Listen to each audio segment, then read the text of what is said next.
I'm going to start, and welcome to our Montco 2050 Town Hall Kickoff Meeting.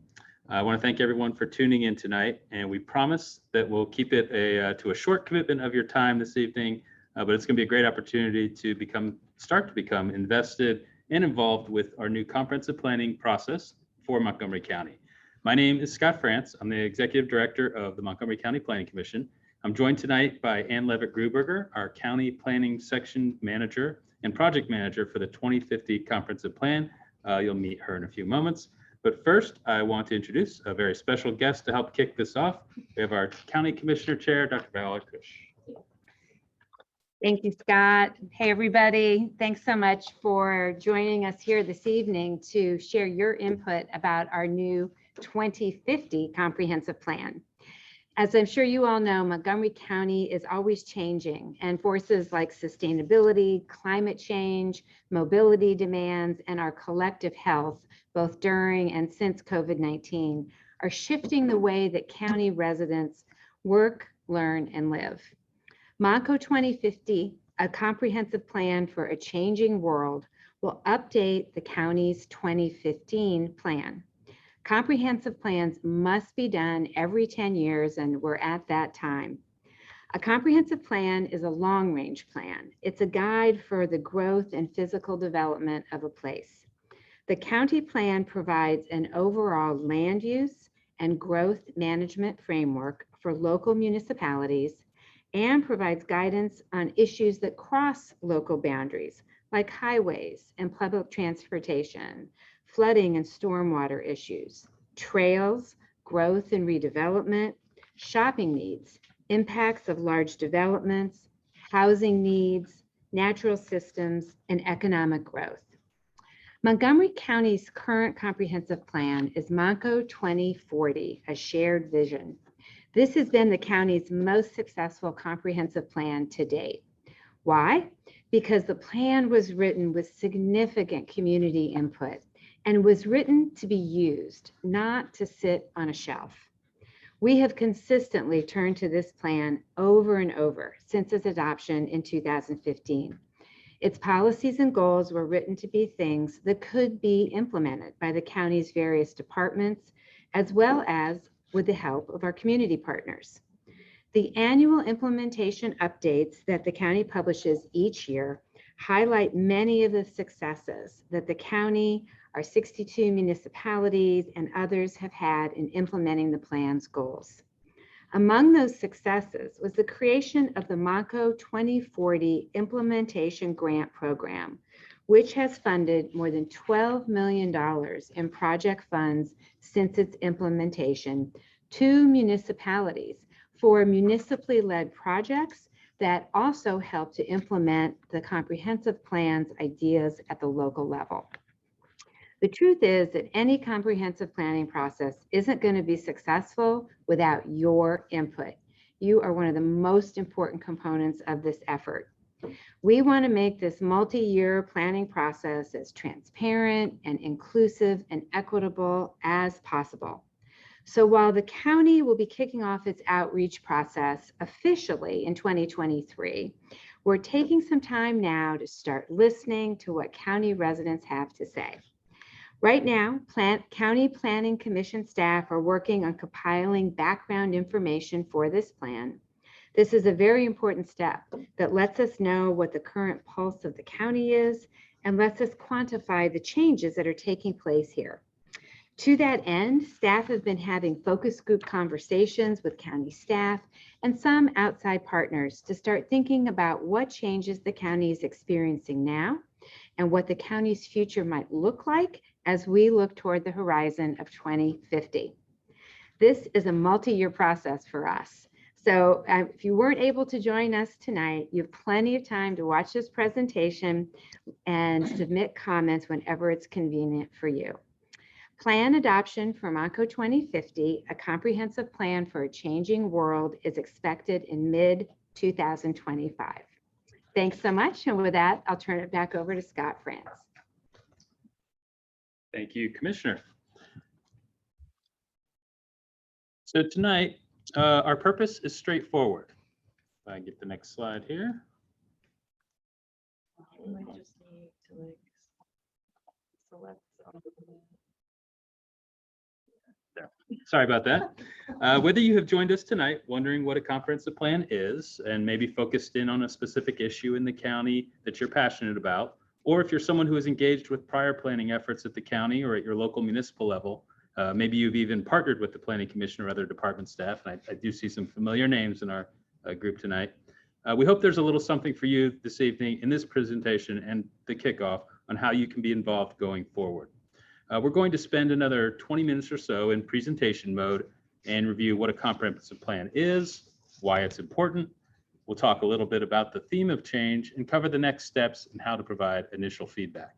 Then we'll open it up to any questions and offer the floor if anyone would like to start right away sharing their initial thoughts or what we'll be calling your Montco story. So let's begin with the talking about what a comprehensive plan is and what Montco 2050 will be like. Topics include, and this is laid out in the municipality's planning code as a state law, the MPC as we call it, where it kind of shares everything that needs to be in a comprehensive plan, but it's not limited to just that. And the things it includes start first and foremost with land use, both now and in the future. How land use relates to natural resources, those uses that have a regional impact or significance that go across borders, how you plan for the preservation or enhancement of prime agricultural land. Being in Pennsylvania, that is, of course, an important issue across the state and here in Montgomery County. And historic preservation, how we hold on to those things that show where we came from. Other issues include housing, looking at the present and future population and how our housing stock is meeting the needs now and upcoming across the county. Movement of people and goods, what we generally call transportation, but a lot of things are taking different formats now, and that those trends are only accelerating with how we get to places and how things get to us. Community facilities and utilities, a lot of the infrastructure that allows us to accomplish our needs. And natural and historic resources, again, those valuable internal components that we draw from to keep life in Montgomery County going. Our water supply is another specific thing mentioned, but it also gets to how all these various plans complement each other and interrelate. It's not just look at your open space, look at your preservation, or look at your housing. It's how they come in together. And we realize during the planning process that each area impacts the others. You know, and then short and long-term implementation strategies. That's something we're really focusing on, and I'll touch on in a bit more, but how we get to the goals that come out of this plan. I also want to note the contrast and interdependence between the county comprehensive plan and our municipalities. We have 62 within the county. Each of those have their own comprehensive plan, some in very different states of how recently they've been updated. The MPC asks that everything be updated at least every 10 years, but not every place is on that schedule. But you have all these plans around, and the beauty, I think, of the positive aspects of how the MPC works is that the local plans and the county plans have to be consistent with each other. So as people in their communities start identifying their needs, they can draw on the goals of the county comprehensive plan and see how they're matching those. And we, in turn, when we're doing the county plan, can make sure we're integrating that what our citizens care about in their local communities. And it all kind of goes back and forth. And when you see something not consistent, when you start to look at it even closer and figure out how do we come to the best medium. And then, excuse me, the purpose of the comprehensive plan. I wanted to make a couple points on this. The first one being educating people on the county's strengths, weaknesses, and opportunities. Something we're always doing at the Planning Commission, but really this once every 10-year effort really takes on prime importance. It's a chance to really dive in and assess where things stand, collect all our data, and come out with some really significant data points that help us identify where we need to go next. In past decades, the comp plan took on an almost encyclopedic nature of facts and figures and references. We've evolved away from that and trying to narrow down these both length and usability while increasing the usability of the plan. But we're currently assembling, as Dr. Kush said, data that will help form the baseline for the visioning and goal setting that will take place in 2023 and 2024. Establishing guidelines for growth and development. At the Planning Commission, we review every land development proposal that comes in. It's an advisory nature, but we start each review by looking at how it is consistent or not with the county comprehensive plan, and that can help guide our comments and recommendations to the local authorities and officials. Different types of growth are suitable for different types of places within the county. Our job together is to measure the growth that can reasonably be expected and then to plan for the best ways to accommodate that growth, not just in terms of where an office, apartment building, a warehouse, or residential development should go, but at what scale, with what types of sustainable practices, public amenities, and accessibility, to name just a few components. Guiding municipalities and other local leaders in making decisions. The comp plan gives us all goals and principles to rally around and then figure out how to adhere to those in the context of each passing decision. And compiling all those in one place really helps bring cohesiveness and bring consistency across the county. Developing priorities for funding and investment. This is an area that we'll really be focusing on. Transportation is the best example in our past comp plans in identifying specific projects and where we're looking for significant amounts of money at federal and other levels to help get these important things done. As issues become more regionalized with technological advancements, we want the comp plan to address more specific implementation priorities, which can lead to support on big projects and obtain funding for those projects. And finally, evaluate how key resources and landscapes will be preserved. We've mentioned growth a lot. I'll always maintain that when you talk about growth, you also talk about preservation, whether it's the open space and natural resources or the built environment that has established decades and centuries even of charm and functionality. The comp plan gets to take the big picture approach and look at how long we keep these preserved areas and achieve a greater good through connectivity and a regional outlook. I want to turn the page back just a minute here. And as again, Commissioner Arkush mentioned, with Montco 2040, this is our current comprehensive plan. It was adopted in 2015. We think it's been our most successful comprehensive plan so far. And hopefully there's no one out there from the 1975 plan that's grumbling right now, but we'll assume that's not the case. This was a plan meant to be implementable. Its goals were focused on measurable actions that the county, across all its various departments, along with its partners, could achieve with real progress. Each year since it was adopted in 2015, the county publishes an implementation update, which helps us keep track of the amazing work that's being done here. What's striking from those reports each year is how many people are involved, both across the county internally, but also our partners, our municipalities, our nonprofits, the business community, and other government and regional agencies, all coming together and whether they know it or not, sometimes reaching some of the goals that are in the comp plan and identifying where those successes occur so that we can continue to replicate them. The Montco 2040 Implementation Grant Program is one other component I do want to call attention to. This was incredibly organized and put together after the adoption of the comp plan by our county commissioners and established in 2016. It allows us to fund local projects and municipalities that implement the goals of Montco 2040 on the ground in their communities. They have ties to the themes of the plan, directly to the themes of the plan of vibrant economies, sustainable places, and connected communities. So far, this program, which still continues on an annual basis, has provided over $12.5 million in grants, 113 projects, and 51 of our 62 municipalities have participated and been aided by this funding stream. And whatever money comes from the county, it gets leveraged into additional money, both private sector, other public, state and federal levels, and local contributions as well. So it's really a team effort, but it takes that seed to get planted to see these results happen. And if you tour any area of the county, and we just had fortunately the opportunity to do so in the Upper Perkiomen last week with our planning board, you can see these projects coming together. And now that we've had several years of the implementation, you drive by and there's a project here and a project there, and they're really improving quality of life and addressing needs that just needed a little bit of inspiration and a little bit of money to get accomplished. All right, so I'm going to come back and wrap up my portion here and talk a little more about change. The original tagline, as you heard and saw on the title slide, and it is the subtitle of Montco 2050, a comprehensive plan for a changing world. The last couple of years have been monumental in prompting all of us to acknowledge the notion of change.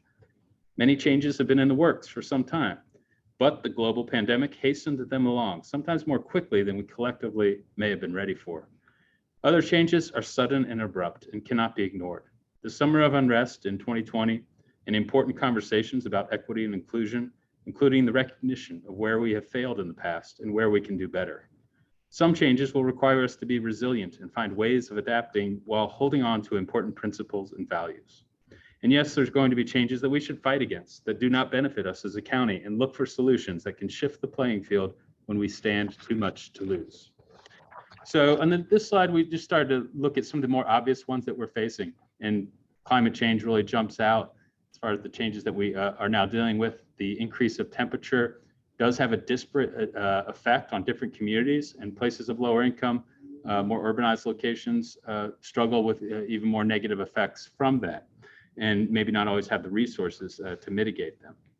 That climate change also leads to increasingly severe weather, none more obvious, unfortunately, than Hurricane Ida last year, where many residents are still struggling the after effects of that devastating storm, knowing that there are unfortunately future events to come in this magnitude. Health concerns. The pandemic obviously doesn't even need to be correlated here, but it really showed how health gets into every aspect of planning and every aspect of society. We saw it lay bare some of the inequities in how we access care and keep ourselves healthy, but we also see how important it is and really can quickly become the #1 issue when things get as severe as they did for the COVID pandemic. Energy procurement. So we're on, again, with technology changing, we have opportunities to become more sustainable, look at clean energy, renewable energy, and meet goals over the next couple of decades to really address how we utilize energy, and also doing that in an equitable way. Where these new facilities go can also have an impact on different communities. Population growth. We grew more people, or had more people grow in Montgomery County from 2010 to 2020 than we did from 2000 to 2010. That probably wasn't supposed to happen. We're on a downward trend as the county builds out, becomes more filled. You'd expect the growth to level off a little bit. But it just shows how popular and how strong Montgomery County has been the last 10 years, that people want to be here. They want to work here, want to locate their business and raise their families. So we need to deal with that. We need to be smart about it and make sure that we're accommodating the growth in ways that keep our infrastructure intact and also keep the qualities of life that we all enjoy still present. People and goods movement, again, back to transportation, but it's not just cars. It's looking at different ways to get people around with technology, bringing stuff to us, and different ways with our trail system, our ability to get out and bike and pet activity. And also, we're looking at 2 major potential rail expansion projects. And I don't even know when we could say the last rail expansion project was in our county. So now having 2 of them in our sites is really amazing and a promising time for things to come. And then equity and diversity, I've been mentioning a lot. This is going to filter through all elements of the plan and through all topics, and it needs to. Finally, protecting natural and historic resources. Again, where we are is where we are now is where we've come from, and we certainly want to keep sight of that. And I think the county's done a great job at holding on to its heritage and history, and continue to do so. So before I bring Ann up, I just had one final thought on change. And I just want to say it's really not up to myself or Ann here to tell everyone where we need to land with these changes, or even a single elected body, but rather it's incumbent on us collectively to identify what it is we care about and how we can drive Montgomery County forward into the next 25 years. We will provide the facts, alternatives, and ideas, but we look to everyone out there tonight and all the residents within the county to help guide us. So again, I want to introduce Ann Levitt-Gruberger, who's going to tell us a little more about the contents of the comprehensive plan and then get into the opportunities for feedback.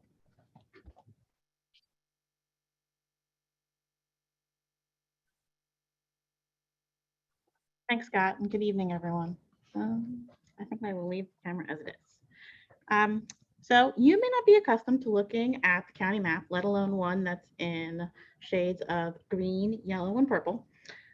But this is a map of the future land uses of Montgomery County, and this new Montco 2050 plan will surely have lots of maps in it. But one of the most important functions of our county comprehensive plan is to lay out literally our land use priorities for the future. These future land use categories take a lot of factors into account, including areas to preserve, the density of development, neighborhood character, existing features, and access to infrastructure, things like roads, water, and sewer. The comprehensive plan considers housing needs. Housing is such an important factor in how we plan for the future because housing needs are so complex. The stereotypical family of yesteryear, the nuclear family with 2 parents, 2 kids, and a puppy, has given way to multi-generational households, smaller household sizes, people aging in place, and households where someone has a disability or may have one in the future.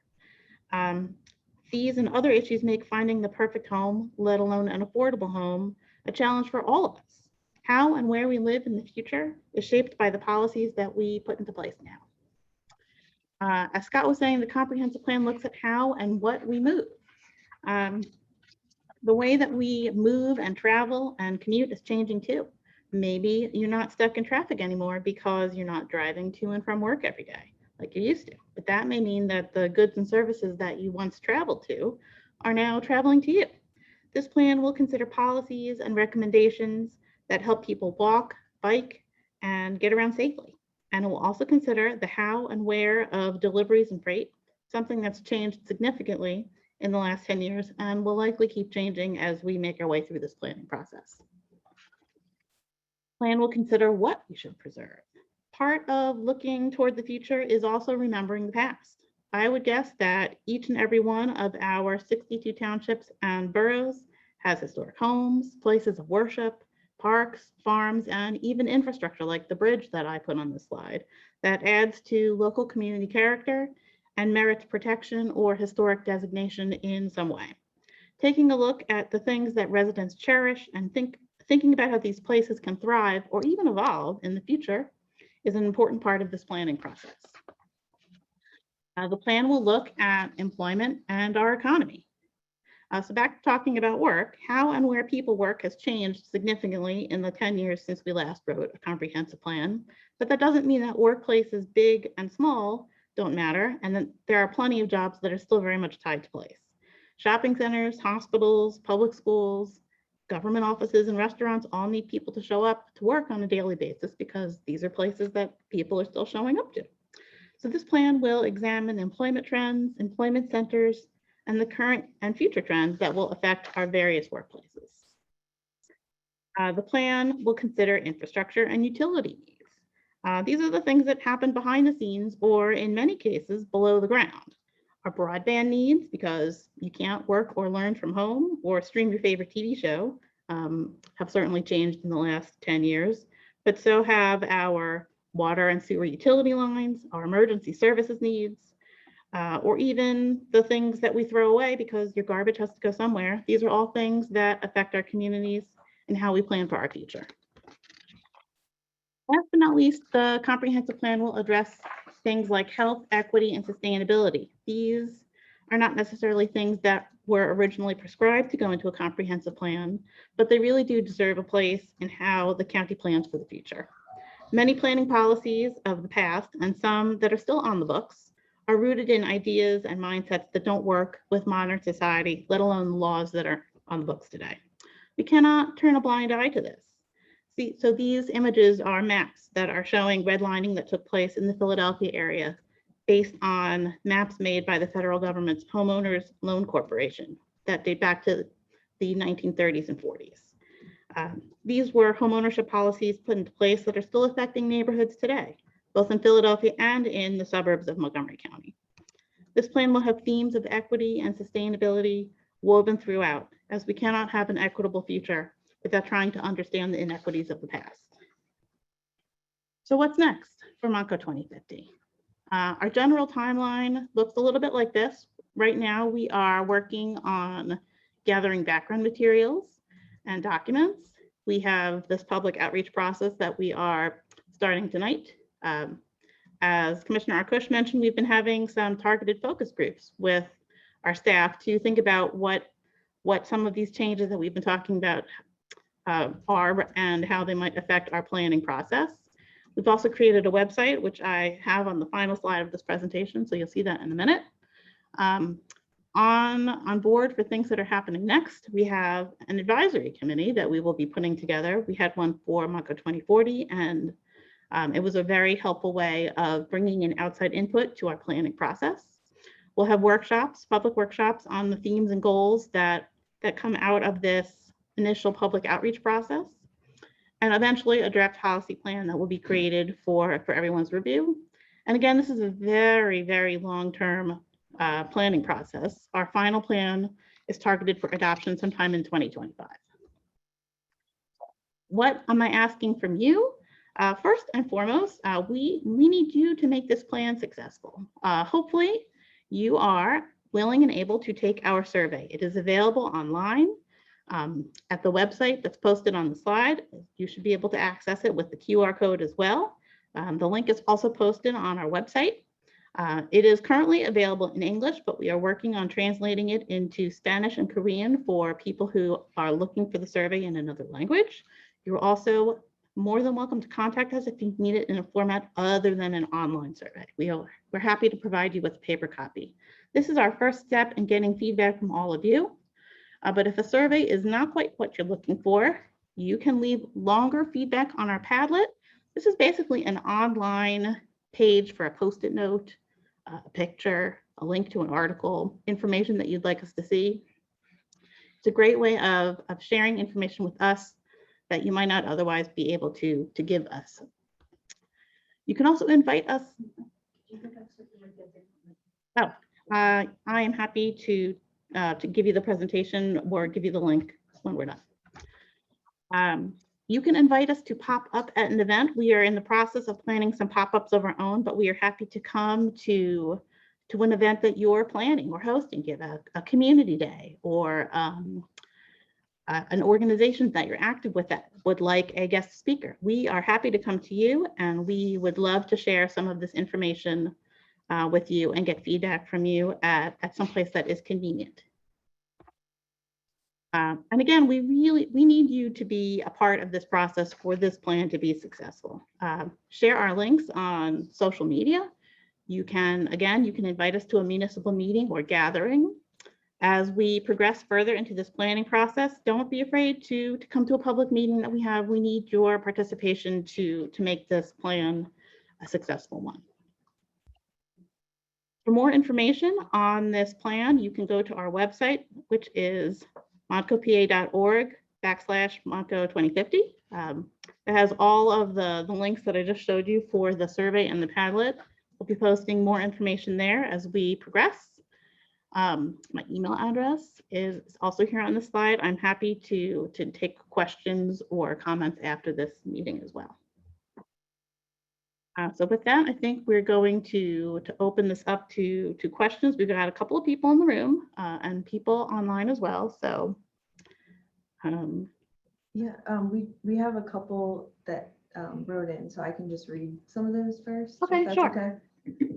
I'm just going to talk into the mic so that people can hear me. Someone asked, how might one be part of the advisory committee, and who are you hoping for / looking for? That's a good question. We have not figured that out yet, but if someone is interested in being a part of that, we're happy to take that person's information. In our last planning process, I would say that we had a variety of people come from different backgrounds. We had some people in higher education, some municipal officials. We had some people who came from local utility companies. It was a wide variety of people. Great. And we do have someone that raised their hands. Let's see here. Okay, just a reminder, if you are logged in via Zoom, you can use the raise your hand feature and we can unmute you. Or if you'd like to type your question in the chat, we can also read it from there. First, we have Laura Lehman. You can speak. Hi, can you hear me? Yes. Okay, good. So I have been involved in the Abington comprehensive plan. And that is, coming largely, the directions are coming down from our Montco planner. And it truly is in violation of everything that the residents want. And we have our voices completely cut off. We have 3 minutes to address something that obviously, 3 minutes is completely inadequate for. And half the time we're actually spending our 3 minutes talking about the fact that we don't have adequate time to speak. And the process is being based on population figures that are completely bogus and wrong. So literally to the point of them being fraud, where they're saying, here's our population incoming, and we need to build to accommodate this population. And of course I said, well, where would this population be coming from? And are they lined up outside the gates? What's going on? Ms. Lehman, let me just say that this is not about Abington's comprehensive plan. This is about Montgomery County's comprehensive plan. I would hope that Abington's plan reflects a diversity of input and opinions, and is a process that everyone has had a chance to participate in. Well, let me finish what I'm saying, because I actually am in touch with people in several other townships, and they are having exactly the same problem. And we invite your comments. There's going to be lots of opportunities. Tonight is merely the kickoff. I encourage you to go online and share your suggestions. I'm trying to share right now, because we have ways that you experienced in your local planning effort that you think would improve our process. We welcome those ideas. And like I said, we're going to have multiple opportunities through the next 2.5 years, and I promise you will not feel cut off from participating in that. If there's anything else we can address tonight, so that these people that are listening know right from the get-go what to look for, and literally, so I have some experience, and it is coming down from Montco. Okay, and the chair of your planning commission at Montco had a grand jury hearing over the very things that I'm gonna have to ask you to give others the opportunity to speak again. Please share any suggestions online, and thank you for coming in. Okay. We've got a question in the room. Yes, sorry, would you mind, just so that people can, if you don't, just talking into the thing. Hi, my name is Alex from Castro. So the 2040 plan, some of the information on stormwater was off of Pennsylvania Act 176. Then they had a bunch of temple studies, and I think a lot of basins were recommended, and then that kind of fell to the wayside. And so I would really hope that stormwater is considered, because sometimes the projects are just a little too big for us to find within the municipality and kind of that's, and sometimes it's great for going for their needs. Yeah, that's a great point, and I think we're in a much better place. 10 years ago, the amount of funding available for stormwater, I think, is increasing as we speak with some of the both federal and state opportunities that are around the corner. Certainly been a focus in our office, and we hear from the residents, and then Ida unfortunately made it even more apparent that it's one of our top priorities in the county. So it'll be a huge focus within this plan, and fingers crossed we'll have more resources as well to deal with it.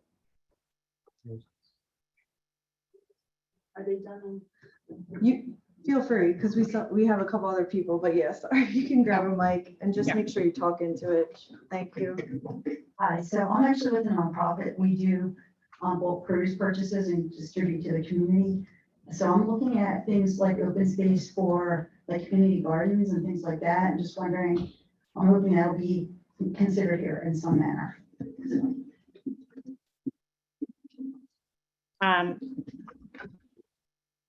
I think that yes, we are looking to promote local agriculture as much as possible. We do have a farmland preservation program that preserves larger areas of land, but we definitely are in support of urban gardening and growing more produce. The Montco 2040 program just helped fund a project in Ambler to do community gardening members there. So love to see more of that. Yeah, that was going to be my next point. I'm glad that you and I are on the same page. Okay, we have a few folks online. We'll go to Joy Birdie, if you want to unmute. Yes, hello, thank you for this opportunity. My name is Joy Berge. I'm a resident of Springfield Township and I've lived in the county for many years. I was pleased to see that one of the first slides you showed talked about the serious impacts we're looking at of climate change, severe weather, health impacts of climate change, and energy procurement. And to that point, I know that I believe I know that the county is looking at solar energy as a way to power county operations. I think that's terrific. We need to be a leader on this. So I just would encourage that as a high priority because of the many benefits. So thank you. Thank you. Thank you. Stay tuned. We are exploring a regional partnership with the solar energy and on a large scale. So hopefully that'll. Okay. Next, we will go to Alexandra Klinger. You can unmute.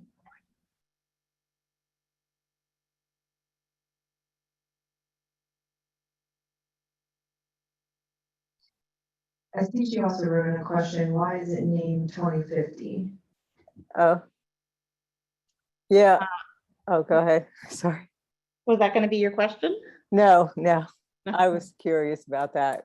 It's just named 25 years ahead of when it's finished. You know, I don't know if I have a good answer for that. I figured I was queuing you up. I thought you had it. It didn't have to be that. We did 2040 10 years ago, so it really made sense to advance it another 10. It's that goal of looking far enough out. We know we're going to update the plan again in 10 years from this process, but it's still you don't want to limit your outlook to just that. What I would even 10 years is a while, but what is a nearer term than otherwise offers. But could it have been 2055? Sure. Okay, that was okay, thank you. So it's more aspirational or to seem futuristic, I guess. But I just wanted to I'm a resident of Springfield Township, and I sort of wanted to echo Laura Lehman's concerns about the municipalities planning and using the Montgomery County template for the planning commissions. I sat in a planning commission meeting, and we're about the SALDO, right? The subdivision and land development. Right, code. Yes. right. And we have one commissioner or one committee member who's stepping down, who's well versed in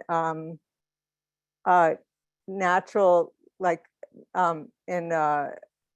natural resources and environmental.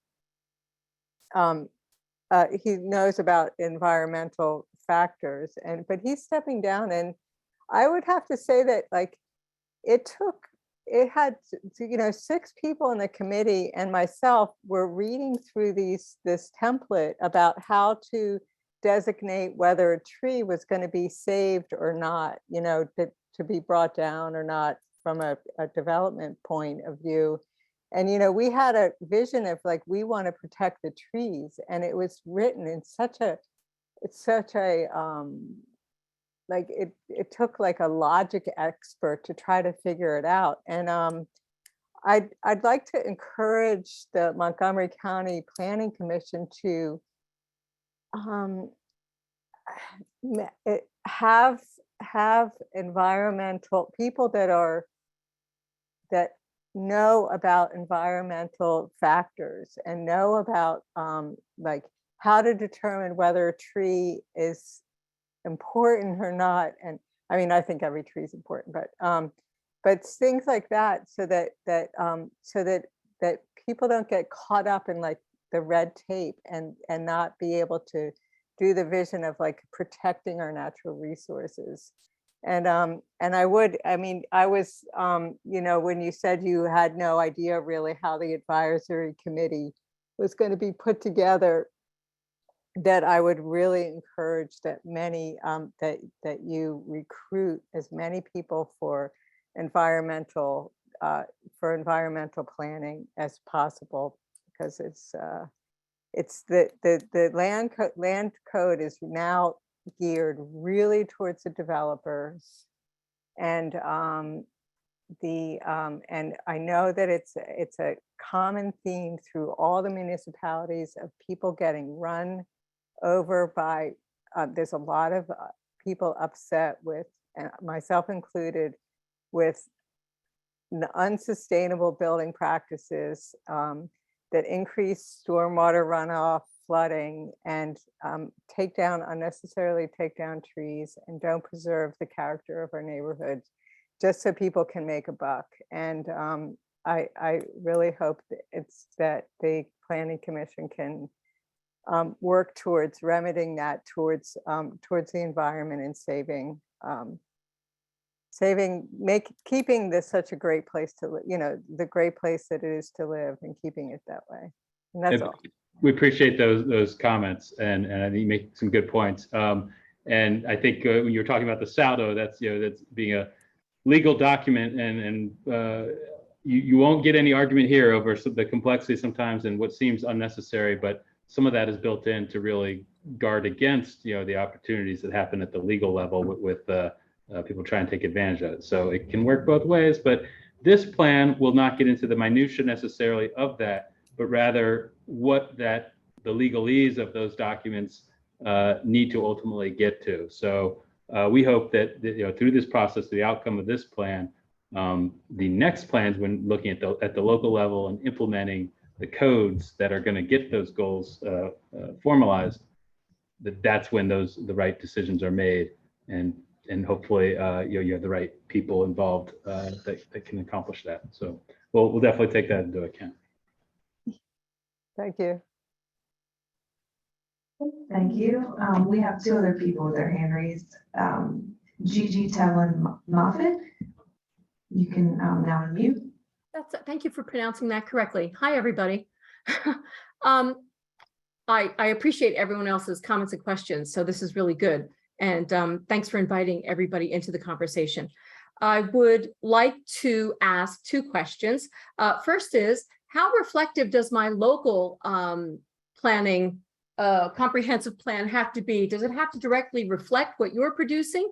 How tied to it is my local? Because in my local, and just as an example, my two parks are completely built out, and no new parks were added. So that was probably like a big mistake by our community members. But we're wondering, we do know that you are kindly sending people down to, meet with our planning commissions. I'm sure that was just some sort of kooky oversight. But I do understand that there are a lot of concerns about how tied your plan is to local municipalities and townships. So thank you so much for taking my question. Sure. So Gigi, generally consistent is the phrase that we use. We have the goal of having our plan be generally consistent with local plans, and then local plans be generally consistent with ours. So you're right that there's a question of timing. If you've made a plan that took a slightly different direction, maybe envisions a slightly different land use than what we envisioned for your neighborhood or your municipality, then we try to take that into account with what we're doing. But we're also creating plans with a very broad brush. Our policy maps especially are done very broadly. So so there may be differences, but I think generally speaking, we do try our hardest to have plans that are in sync with what is desired at the local level. And Pennsylvania law and legislation is no friend to the powers that we have at the county level. So we could draw on our map and indicate that yes, this must be open space or natural resource area or what. If the municipality does not agree and put that into their plan. Our authority to enforce that is essentially nil. But we can be a resource. We can, during that process, when they submit their plan, when we're doing our plan, there's room to go back and forth with some of that. And maybe we get our smaller victories during that process by trying to make things more consistent. We may have to compromise a little on how we view an area when appropriate. When it isn't, we don't. And vice versa for the community. So we try to be in at all planning levels, certainly in our community planning program as well, and address those because they do come up. And in the end, you can have a discrepancy here, a discrepancy there. It's aspiring to get as much cohesiveness and agreement is the goal. Thank you. Okay, next we have Dominic Frisella. You can unmute. Hey, Dominic Frisella here, resident of Lansdale, recently moved up here back in 2018. I have a few questions, I guess some of which were covered slightly. Number one, with the plan, being titled out to 2050, how much of this is looking at current, I guess, legislation or code on the books and how it needs to be shaped for the future plans as they move forward? Specifically my background is pedestrian and cycling, or my passion, I should say, is pedestrian and cycling safety. So yeah, just looking at the current plans now, a lot of them are just, make this a bicycle throughway, and all they do is paint a line on the road, which doesn't do anything for safety. So how is the plan looking to shape code as it moves forward? Right. So within the plan, we set those goals, and we had some of them in 2040. I think hopefully it's a positive thing that I think we are trending towards doing better in that regard. It's not an easy overnight thing, as you can imagine. And we're embedded in 80 years of car culture, which has kind of created a lot of the challenges that you're well familiar with. But having the policies made and having this launching point, then we work with PennDOT. And we're there at the table when they come to us each year and we talk about where can we start to address bicycle safety, what roads are feasible. Not all situations we're going to have much success for different reasons. And sometimes I lament those reasons. Other times we can move them a little bit. But having it in the plan, having the focus and the commitment to it is the start. And without that, you'd be even worse off. So we feel that is going to be a primary part of this plan as well. And we look forward to trying to work with our partners too. I don't know if you're in the bike organizations, they're very strong, very helpful. They keep us honest, to keep us on our toes. And that's a good thing because it's an important issue that will help advance mobility. All right, fantastic. Yeah, and that ties into my next question of what other kind of regional groups are you working on? Is it just other municipalities or even, I guess, some of the advocacy groups of infrastructure, which it sounds like you're tied in there as well? Yeah, we'll welcome them all to the table in this. When it comes to plan adoption, other counties, have the back and forth to look at, how it meshes with their plan and where the boundaries cross. With actual groups, certainly those should be part of the public process, and we'll be inviting them in to give their perspective, or hopefully they're knocking at our door, banging at our door, whether we invite it or not, because they should be heard. But we will be inviting them. And then DVRPC is a great resource. They're kind of the MPO, Metropolitan Planning Organization, that operates the southeastern PA and southwestern New Jersey, actually. And they're responsible for bringing a lot of both the counties and other partners together to look at those larger issues. So we try to be consistent with their long range plan as well. So there's lots of planning and lots of as much coordinating as planning. And we do have a bicycle plan, Bike Yes. Montco, which will certainly inform what policies go into our new comprehensive plan. All right, fantastic. Thank you very much. Thank you. Okay, we have a couple typed in questions. The first one is, how will the needs of people with disabilities be factored in with this new comp plan? Great question.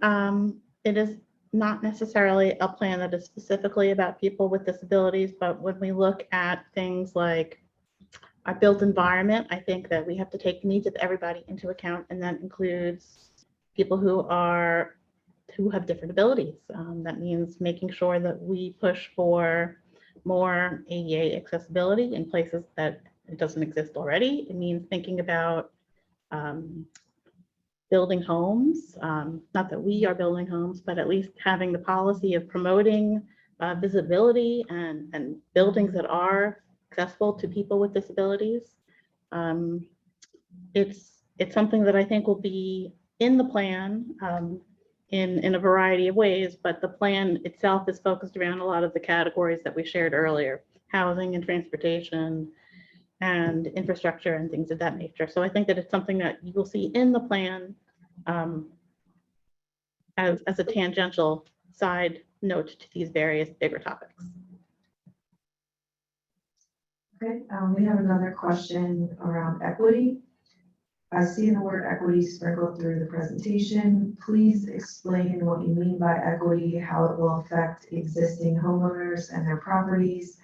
And please explain what the role of government, state, and county and local will play in this.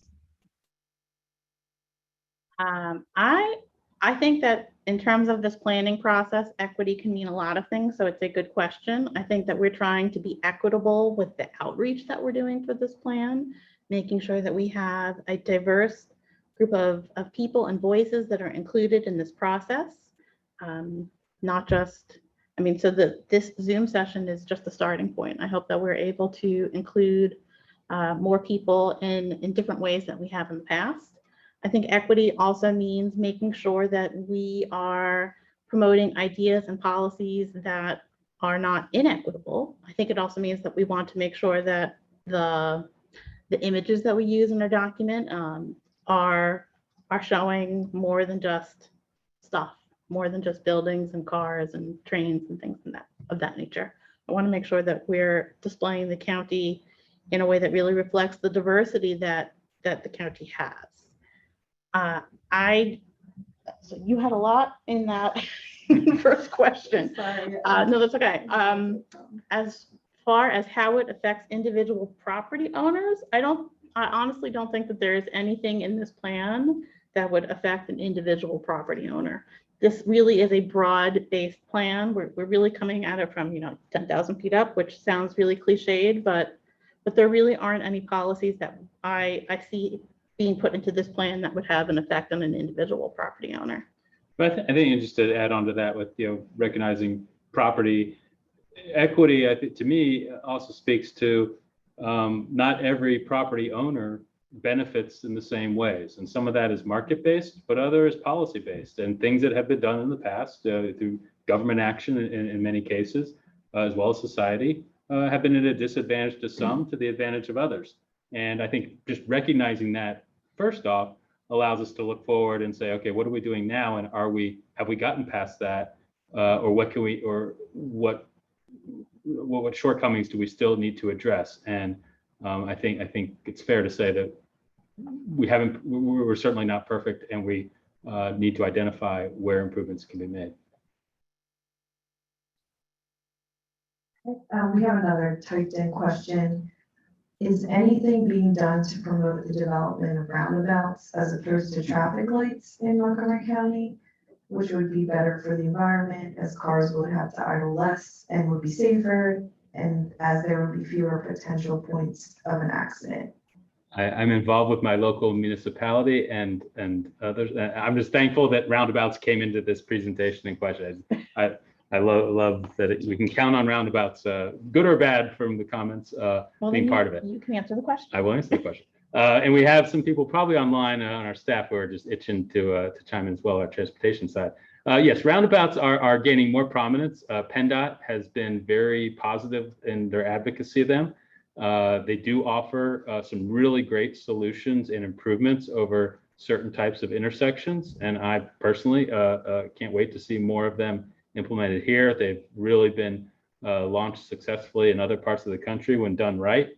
And we do like that the design guidelines and modules that PennDOT's working with now seem to really be pointing in the right direction. So now it's a matter of speeding up the clock on these and getting them where they can benefit, because they can improve mobility. They can actually believe it or not, add to pedestrian safety when done right. So we're all ears on them, trust me. And I believe, I can't believe you didn't say this, that PennDOT is about to construct a roundabout in Upper Salford Township. So whoever you are with your question, maybe there's a road trip in the future.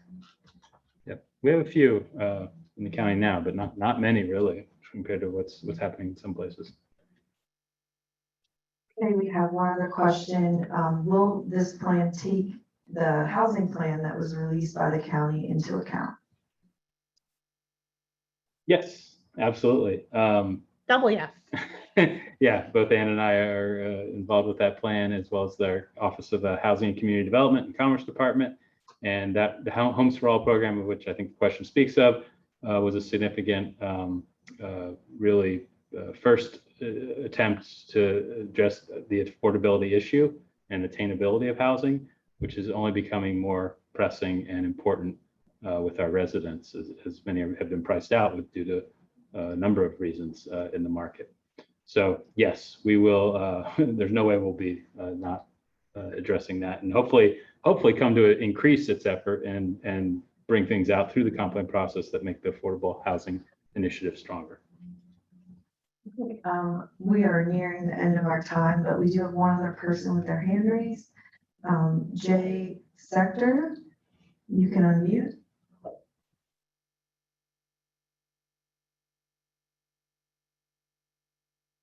Jay, you just have to unmute on your end so we can hear you.